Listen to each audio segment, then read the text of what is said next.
Bismillahirrahmanirrahim. Assalamualaikum warahmatullahi wabarakatuh. Allahumma shalli ala Muhammad wa ali Muhammad. Selamat berjumpa kembali dengan seri mata kuliah Filsafat Timur pada sesi yang ketiga yang akan membahas filsafat, akal, dan agama.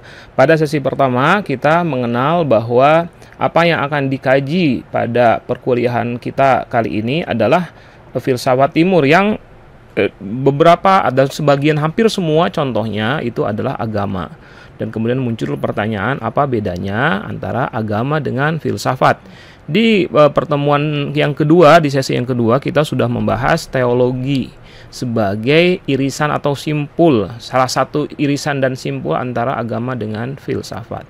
Dan pada kesempatan kali ini kita akan membahas secara lebih detail lagi, lebih banyak lagi akan kita kaji terkait dengan apa hubungannya antara filsafat, agama, dan akal. Ya, apa relasi antara akal yang menjadi basis filsafat? Ya, kan basis dari filsafat itu adalah akal. Apa relasi antara akal dengan agama? Nah, di antara para ulama Islam ada 3 pendapat utama yang sering dikemukakan. Pendapat pertama menyatakan bahwa akal atau filsafat dan agama itu merupakan 2 hal yang berbeda. Berbeda dari sisi subjek, kemudian juga berbeda dari sisi metode, dan juga berbeda dari sisi tujuan.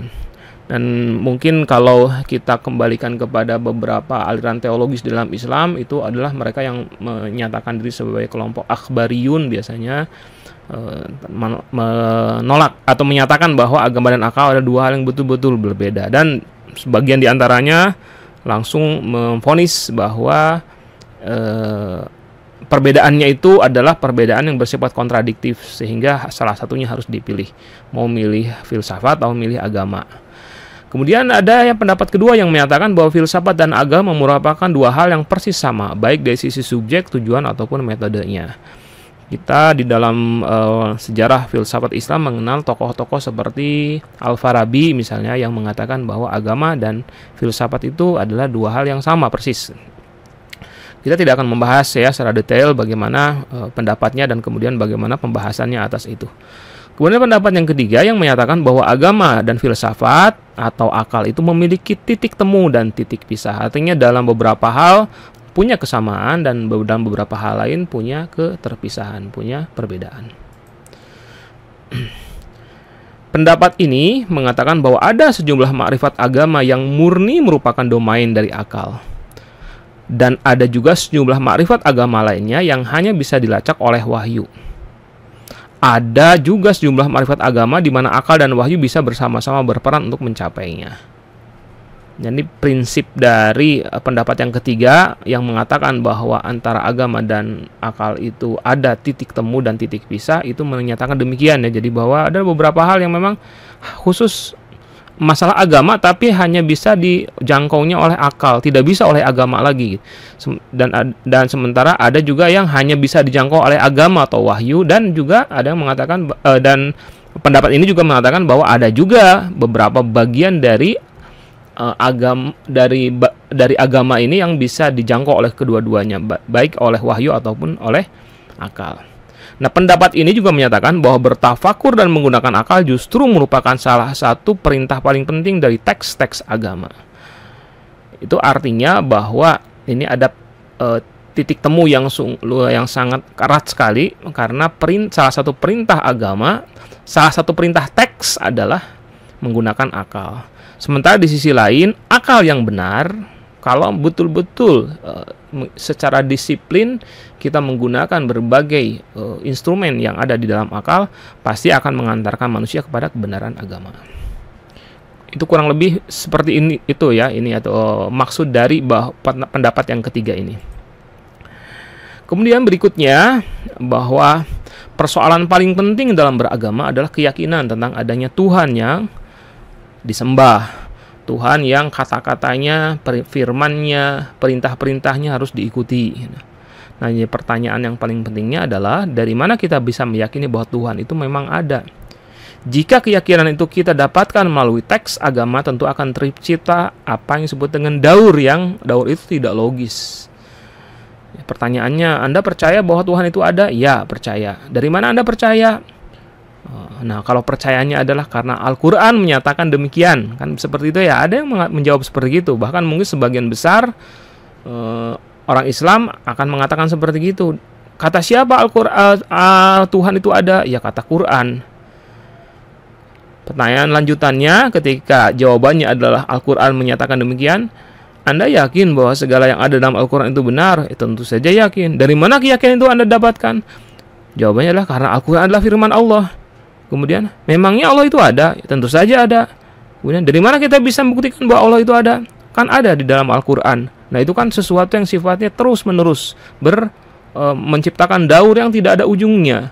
Yang kita tidak pernah bisa dan daur semacam itu secara akal itu tidak mungkin ya. Kita tidak mungkin bisa menetapkan, menggapai atau memperoleh keimanan tentang wujud Tuhan kalau yang dijadikan sebagai sandarannya adalah teks-teks agama atau wahyu. Teks agama, wahyu itu kita percayai sebagai ajaran Tuhan, ajaran yang diturunkan oleh Tuhan sebagai pedoman hidup kita. Tapi kalau misalnya Tuhannya itu sendiri dibuktikannya oleh apa? Ya oleh akal gitu. Ini yang dimaksud dengan bahwa akal punya fungsi yang terkait dengan mendapatkan sejumlah makrifat agama dan terkait dengan wujud Tuhan, melacak keberadaan wujud Tuhan itu betul-betul hanya akal yang bisa dipercaya sebagai alat untuk bisa menggapainya.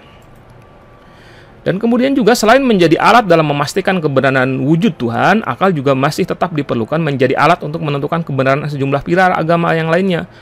Nah, itu keimanan kepada kenabian atau falsafah nubuwah, keimanan kepada kitab suci atau falsafah Al-Quran atau wahyu, dan juga keimanan kepada hari akhir atau eskatologi. Jadi bahwa ada kitab-kitab semacam ini ya, ini falsafatul wahyi wal nubuwah, ini menunjukkan bahwa kenabian dan wahyu itu adalah sesuatu yang untuk melacaknya tetap juga diperlukan yang namanya akal. Kemudian ada hadis dari Rasulullah Shallallahu Alaihi Wasallam yang mengatakan qiwamul mar'i aqluh waladina liman la aqlalah. Hadis ini menyatakan bahwa agama adalah akal dan tak ada agama bagi yang tak punya akal. Kemudian juga akal di sini terkait dengan keabsahan ibadah. Aturan fikih menyatakan bahwa salah satu syarat keabsahan ibadah adalah berakal. Ya, kalau kita melihat berbagai macam fikih di dalam Islam, maka kita akan menemukan bahwa hampir semua fikih-fikih itu mensyaratkan keabsahannya kepada yang namanya punya akal. Syarat sah sholat misalnya ada 9, harus beragama Islam. Artinya kalau bukan Islam maka dia sholatnya tidak diterima. Mumayyiz itu bisa membedakan antara kebaikan dan keburukan. Kemudian suci dari hadas, suci dari najis, masuk waktu, menutup aurat, menghadap kiblat, ada niat ya. Kalau tidak suci dari hadas ataupun dari najis, itu sholatnya tidak sah. Nah, sama juga nomor 2 adalah berakal. Berakal itu artinya ketika akal menjadi salah satu di antara 9 syarat sah sholat, artinya kalau orang itu tidak berakal, maka dia tidak sah sholatnya. Kemudian yang berikutnya lagi yang terkait dengan ilmu-ilmu agama, bahwa berbagai macam ilmu agama dikembangkan dengan menggunakan prinsip-prinsip akal, yang artinya tanpa menggunakan rasionalitas berbagai macam ilmu agama itu tidak mungkin akan bisa berkembang.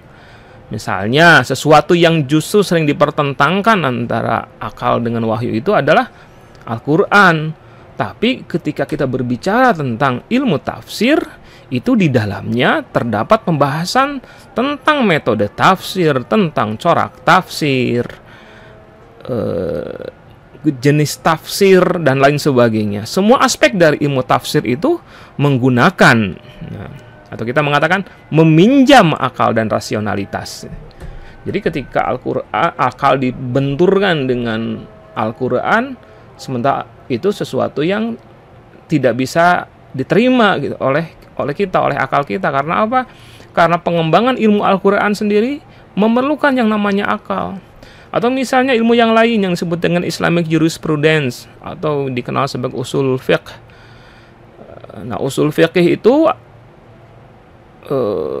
yang sebagai ilmu yang sangat penting agar para ulama mampu melakukan istimbat hukum-hukum agama. Ilmu usul ini pada dasarnya adalah implementasi dari ilmu mantik dengan subjek hukum-hukum agama, menemukan beberapa kesamaan prinsip di antara berbagai hukum-hukum. Nah, dari persamaan-persamaan prinsip itu maka kemudian dikeluarkan hukum yang lain sesuai dengan keperluan zaman, karena kan zaman berkembang dan memerlukan adanya hukum-hukum baru. Atau misalnya ketika antara di dalam Al-Quran sendiri ada ayat-ayat yang secara sekilas kelihatannya, ayat-ayat hukum ya, yang sekilas kelihatannya berbeda satu sama lain atau bahkan bertentangan satu sama lain. Usul fikih kemudian muncul sebagai penengah untuk mendamaikan atau membuat kombinasi di antara hukum-hukum di antara ayat-ayat yang seakan-akan bertentangan itu. Atau juga nanti muncul yang namanya ayat yang muhkamat, ada yang disebut dengan mutasyabihat, ada yang disebut dengan umum, ada yang disebut dengan ayat khusus dan lain sebagainya. Itu adalah bagian dari pembahasan di dalam ilmu usul fiqih, dan ilmu usul fiqih itu adalah pengembangan dari ilmu mantik. Ilmu mantik ketika objeknya adalah fiqih, maka yang muncul adalah ilmu usul fiqih. Dan mantik itu logika itu akal. Nah, jadi sekali lagi intinya adalah berbagai macam ilmu agama itu dikembangkan dengan menggunakan prinsip-prinsip akal. Maka seandainya akal itu ditiadakan karena dianggap bertentangan dengan wahyu, maka pada dasarnya itu adalah satu upaya membunuh perkembangan ilmu-ilmu agama. Nah, filsafat, khususnya filsafat Islam dan agama juga memiliki irisan dalam subjek. Subjek filsafat adalah wujud, dan pembahasan paling penting dari wujud adalah masalah wajibul wujud. Dan juga pembahasan mengenai illatul ula atau sebab paling awal, atau kalau menurut Aristoteles itu adalah causa prima. Dan wujud tersebut adalah Tuhan yang merupakan subjek asli dari agama. Bahkan kalau kita melihat ke dalam pembahasan filsafat, khususnya dalam filsafat Islam, maka pembahasan tentang filsafat ini ujung-ujungnya adalah pada Tuhan. Karena setiap wujud yang mencoba di eksistensinya dilacak, dipelajari, sifat-sifatnya seperti apa, itu ujung-ujungnya atau misal pembahasannya akan berputar-putar di wajibul wujud, akan berputar-putar kepada Tuhan. Sehingga kalau misalnya di dalam berbagai macam aliran filsafat di dalam Islam itu urusannya dengan agama, dengan Tuhan. Seperti Sadra sendiri, aliran filsafatnya adalah al-hikmah al-muta'aliyah, atau Sadra membuatkan al-hikmah al-muta'aliyah itu apa? Filsafat perennial, yaitu yang terkait dengan Allah gitu. Atau misalnya buku yang dibuat oleh Sadra itu Al-Asfar Al-Arba'ah, 4 terminal perjalanan spiritual, itu hubungannya dengan Tuhan gitu. Jadi antara agama dengan akal, filsafat dengan agama itu terdapat irisan dari sisi subjek. Itu sama-sama wujud, dan wujud paling utama yang dibahas di dalam ilmu filsafat itu adalah wujud Tuhan. Nah, dan yang terakhir ini adalah pembahasannya. Ini sesuatu yang sangat penting juga, bahwa dalam beberapa hal akal ini punya keterbatasan. Tadi kan dikatakan bahwa titik pisah dari akal itu ada agama dengan akal itu adalah bahwa ada hal-hal yang tertentu di mana akal kita tidak bisa masuk ke sana, bahwa akal itu memiliki keterbatasan. Siapa yang menentukan, kata siapa bahwa akal kita itu terbatas? Justru akal kita sendiri yang mengatakan bahwa akal kita ini punya keterbatasan, tak mungkin gitu. Akal kita mengatakan bahwa tidak mungkin akal kita ini bisa mengetahui semuanya dan segala hal. Apalagi jika dihubungkan dengan keterbatasan waktu yang dimiliki oleh akal seorang manusia untuk tetap bisa bekerja. Kan akal kita bekerja kapan? Ya selama kita hidup. Sejak mulai kita memiliki kesadaran menggunakan akal sampai kita meninggal dunia. Katakanlah jatah usia manusia ketika dia mulai mampu berpikir, itu katakanlah 60 tahun, 70 tahun. Nah, selama 70 tahun itu mungkinkah akal kita itu mengetahui segala hal? No, tidak mungkin. Tentu itu adalah sesuatu yang tidak mungkin. Nah, menariknya bahwa ini adalah hal yang sangat penting. Kenapa kok dalam beberapa hal yang namanya akal itu perlu sama yang namanya wahyu, bantuan wahyu. Akal kita mengatakan bahwa ketika sampai di titik tertentu, kita perlu kepada sesuatu yang lain selain pemahaman akal. Dan itu adalah wahyu. Ada beberapa hal terkait dengan bagaimana tata cara menyembah. Nah, kita harus ikut saja apa yang kita yakini. Kita sudah menetapkan bahwa Allah itu ada, bahwa Allah itu secara akli ya, kita menetapkan Allah itu ada, bahwa Allah itu pasti menurunkan ajaran agama sebagai pedoman hidup. Dan kemudian juga kita yakin bahwa Allah itu pasti akan mengutus seorang nabi. Dan kemudian nabinya sudah ditetapkan dengan berbagai macam ciri-cirinya, sudah ditetapkan. Ada nabi namanya Muhammad Shallallahu Alaihi Wasallam dan dia membawa Al-Quran. Al-Quran itulah yang disebut dengan pegangan hidup. Nah, kemudian ketika sudah sampai muncul yang namanya Al-Quran, maka apapun juga yang disampaikan oleh Al-Quran itu kita taat. Apa yang disampaikan oleh Rasulullah itu kita taat. Akal kita mengatakan seperti itu karena ada banyak hal yang kita tidak ketahui terkait dengan bagaimana tata cara kita menjalani hidup. Sama seperti misalnya kalau misalnya kita ingin berobat dan kita sakit misalnya, dan ingin berobat dan kita datang kepada seorang dokter. Dokter memberikan resep kepada kita. Nah, mana yang lebih logis tindakannya? Kita terima begitu saja apa yang disampaikan oleh dokter karena kita sudah yakin bahwa dia memang seorang dokter dan kita sudah sampai pada kesimpulan yang logis bahwa dia memang dokter yang baik, yang benar gitu ya, yang memberikan resep dalam rangka mengobati kita. Atau pilihan yang kedua, resep yang diberikan oleh dokter itu kita kritisi karena akal kita kan belum tahu ini apa, ini obat apa ini. Apa yang disebut dengan misalnya ada beberapa unsur-unsur kimia yang ada pada obat gitu. Penilpremator atau apalah yang namanya beberapa unsur yang ada di dalam obat-obatan itu. Kita ingin tahu apa ini maksudnya. Ini unsur kimia seperti apa yang terjadi. Mana yang lebih logis? Tindakan yang pertama yang mengikuti saja apa yang dikatakan oleh dokter karena memang kita tidak mungkin bisa kalau kita mempertanyakan terus kita bisa jadi sakit tambah parah atau bisa jadi kematian yang terjadi. Atau yang kedua terus mempertanyakan dengan resiko seperti tadi itu. Nah, tentu saja akal kita mengatakan yang pertama itu yang logis. Ketika kita mencukupkan akal kita sampai pada tahapan akal kita bisa mempertanggungjawabkan bahwa dokter yang kita datangi adalah seorang dokter yang artinya adalah dia adalah orang yang mampu untuk mengobati dan kita taat apapun juga yang disampaikan oleh dokter tersebut. Nah, itulah yang bisa saya sampaikan. Insya Allah pada kesempatan yang akan datang kita membahas mistisisme dan tasawuf irfan sebagai juga bagian dari pengantar sebelum kita memasuki pembahasan asli mengenai filsafat yang di dalam dunia timur. Assalamualaikum warahmatullahi wabarakatuh.